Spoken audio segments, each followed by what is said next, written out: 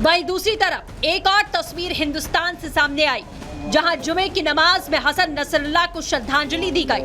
उसकी मौत पर मातम मनाया गया। लोग कैंडल मार्च निकाल रहे हैं। इजराइल के खिलाफ नारेबाजी करते हुए बेंजामिन नेतन्याहू का विरोध किया गया।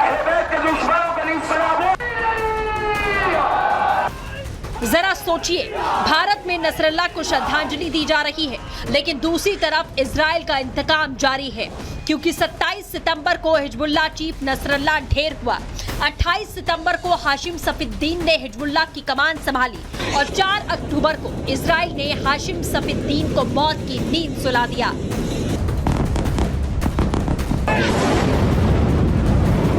जी हां, नसरल्ला की मौत से आपा खो चुका ईरान चाहे कुछ भी कर ले और कह ले, लेकिन सच्चाई यही है जो इजरायली सेना के कहर से हिजबुल्लाह को बचा पाने में पूरी तरह नाकाम साबित हो रहा है।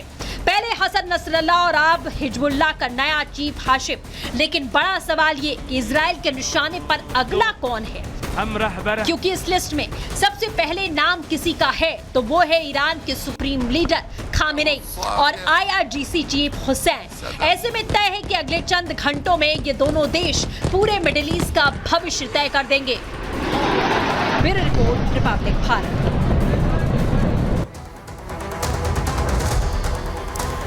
तो अब हिजबुल्लाह के अगले चीफ जो कुर्सी भी नहीं संभाल पाया था, उसका भी खात्मा कर दिया इजराइल ने, और इसीलिए सवाल पूछे जा रहे हैं कि अब अगला टारगेट इजराइल का कौन होगा। आज नसरल्ला को सुपुर्दे खाक किया गया और उसे लेकर किस तरह से प्लान बनाया गया, क्योंकि इजराइल वहां भी हमला कर सकता था। खमनई के साथ ईरान के बड़े नेता आज वहां पर मौजूद रहे। वहां जो आप तस्वीर देख रहे हैं, कुछ इसी तरह की तस्वीर रही होगी। खमनई से मिलने हिजबुल्लाह के नेता भी वहां पर पहुंचे। जो तस्वीर आप देख रहे हैं, जानबूझकर जनाजा लोगों के बीच नहीं ले जाया गया, जानबूझकर। और क्यों? क्योंकि जनाजे पर इजराइल निशाना बना सकता था, इजराइल हमला कर सकता था, इसीलिए नहीं गया। और खमनई समेत सभी टारगेट पर वहां होते। अगर इजराइल उस जगह का पता लगा ले और वहां हमला कर दे, ये एक बहुत बड़ी चुनौती ईरान के लिए होती। तो सोचिए कि नसरल्ला को सुपुर्दे खाक किया गया, वहां जनाजा नहीं निकाला, सिर्फ इस डर से कि नेतन्याहू की सेना कहीं वहां पर हमला ना कर दे। तो सबसे बड़ी बात यह है, एक तस्वीर आपको दिखा देती हूं, क्योंकि अब डर है इजराइल का डर इस तरह है कि कहीं हमला ना हो जाए। तो खमनई की भी आज एक तस्वीर आई है और खमनई किस तरह से राइफल हाथ में लेकर नजर आई। ये जो तस्वीर आप देख रहे हैं, अब ईरान के सर्वोच्च नेता हैं और वहां पर खमनई के हाथ में आज राइफल नजर आई है। किस ओर इशारा कर रही है? आज महाभारत में इस पर भी बात होगी, क्योंकि आज खमनई ने कहा कि ईरान अब बदला तो लेगा, और ये भी कह रहे हैं वो कि पूरा मुस्लिम देश एक साथ आ जाए। वो ये कह रहे हैं कि बस कुछ दिन ही रहेगा इजराइल। क्या ये बहुत बड़ा ऐलान है जब इजराइल के लिए ये कह रहे हैं खमनई के बस कुछ दिन ही रहेगा इजराइल। अब मैं एक बार आपको दिखाती हूं कि आज ईरान में जो हुआ है वो क्यों महत्वपूर्ण है। क्योंकि ईरान में आज एक बहुत बड़ी भीड़ जुटी थी, और ईरान में जो भीड़ जुटी, तेहरान में जो भीड़ जुटी, वो खमनई को देखने के लिए और उन्हें सुनने के लिए आई थी। तेहरान पर दुनिया की नजर थी। तेहरान की ग्रैंड मस्जिद में लाखों की भीड़ जुट गई, जो तस्वीर मैंने आपको शुरुआत में दिखाई, और जुम्मे की नमाज में शामिल हुए थे खमनई, और यहां पर दुनिया के मुसलमानों से एकजुट होने के लिए कह दिया। यह कहा कि ईरान के दूर दूर के हिस्सों से यहां पर लोग जुटे और लोग पहुंचे भी, और ईरान के कई हिस्सों से यहां पर लोग आए। अब लोगों ने इसे सुइसाइडल फ्राइडे कहा। क्यों कहा? क्योंकि अभी तक चर्चा ये हो रही थी कि खमनई एक बंकर में है, खमनई को एक सेफ हाइडआउट में छुपाया गया है, इजराइल के हमले से बचाने के लिए छुपाया गया है। अब खमनई वहां बाहर आ रहे थे, तो इसीलिए बहुत लोगों ने कहा कि ये सुइसाइडल हो सकता है, इजराइल कहीं हमला ना कर दे। तो आप सोचिए कि ईरान में किस तरह का डर है इजराइल के हमले का। 39 साल बाद खमनई की ये पब्लिक सभा थी, आप सोचिए, क्योंकि ये जुम्मे की नमाज में शामिल हुए, लेकिन इसे आप सोच लीजिए एक तरह की पब्लिक तकरीर जो वो कर नहीं रहे थे, आज करने आए और इसीलिए वहां पर लोग जुट गए।